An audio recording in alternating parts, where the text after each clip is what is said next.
আসসালামু আলাইকুম। বাংলা টিভি সংবাদে আপনাদের সবাইকে স্বাগত জানাচ্ছি। আমি মুনাওয়ার মইনুল। শুরুতেই সংবাদ শিরোনাম।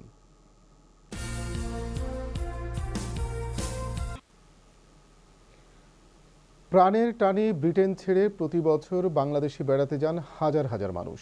তাছাড়া ব্রিটেনের স্কুলগুলোর ছুটির উপর নির্ভর করে বাংলাদেশি অনেক পরিবার নিয়ে ঘুরতে যান নিজ দেশে। কিন্তু বর্তমান রাজনৈতিক অস্থিরতার জন্য দেশে যেতে পারছেন না অনেক প্রবাসী। আর তাতে ব্যবসায়িক মন্দা চলছে ট্রাভেল ব্যবসায়।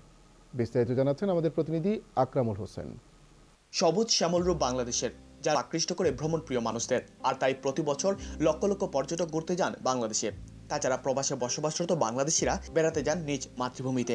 ব্রিটেনের স্কুলগুলোর ছুটির উপর নির্ভর করে অনেকেই পরিবার নিয়ে বেড়াতে যান, কিন্তু গত কয়েক মাসের অবরোধ ও পেট্রোল বোমার ভয়ে দেশে যেতে চাচ্ছেন না অনেক প্রবাসী, আর তাতে ট্রাভেল ব্যবসাগুলো পথে বসতে শুরু করেছে।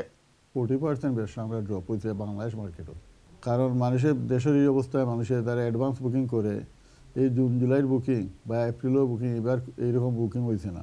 অনেকেই যারা ভ্রমণে ছিলেন এবং অলরেডি আমাদের কাছ থেকে টিকিট ক্রয় করেছিলেন, তাদের মধ্যে কিছু সংখ্যক তাদের যাত্রা পরিবর্তন করে পিছিয়ে দিয়েছেন। কারণ আমরা ট্রাভেল এজেন্সি যারা ব্যবসা করি, স্পেশালি এই যে এখন একটা মৌসুম আগে দিয়ে 6 উইক হলিডে, এই হলিডেতেও সকল দেশও যায় ফ্যামিলি নিয়ে।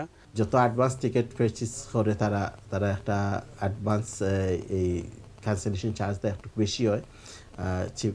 চিপ দামের টিকিট কাটলে অনেক সময় নন রিফান্ডেবল টিকিট হয়।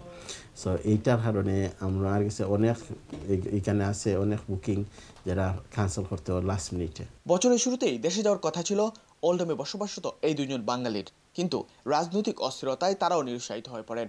তাছাড়া সম্প্রতি বাংলাদেশ থেকে ফিরে এসেছেন এমন একজনের কণ্ঠেও ধ্বনিত হলো বাংলাদেশের নেতিবাচক পরিস্থিতির সুর।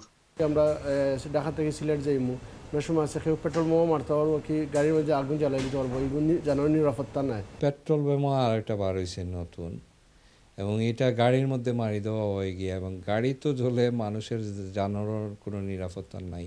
এর আগেও বিভিন্ন সময় দেশে হরতাল অবরোধ হয়েছে, বাট মানুষের মধ্যে এরকম ভীতি কখনো আমি লক্ষ্য করিনি। সম্প্রতি বাংলাদেশ দলের কোয়ার্টার ফাইনালে উত্তীর্ণ হবার খবরে আন্দোলন কিছুটা স্থগিত হয়েছে সত্য, কিন্তু প্রবাসীদের দাবি সাময়িকভাবে নয়, স্থায়ীভাবে এ ধরনের পেট্রোল বোমার মতো হিংসাত্মক আন্দোলন পুনরায় না ঘটে, সেজন্য সরকারের দৃষ্টি আকর্ষণ করছেন তারা। আকরামুল হোসেন, বাংলা।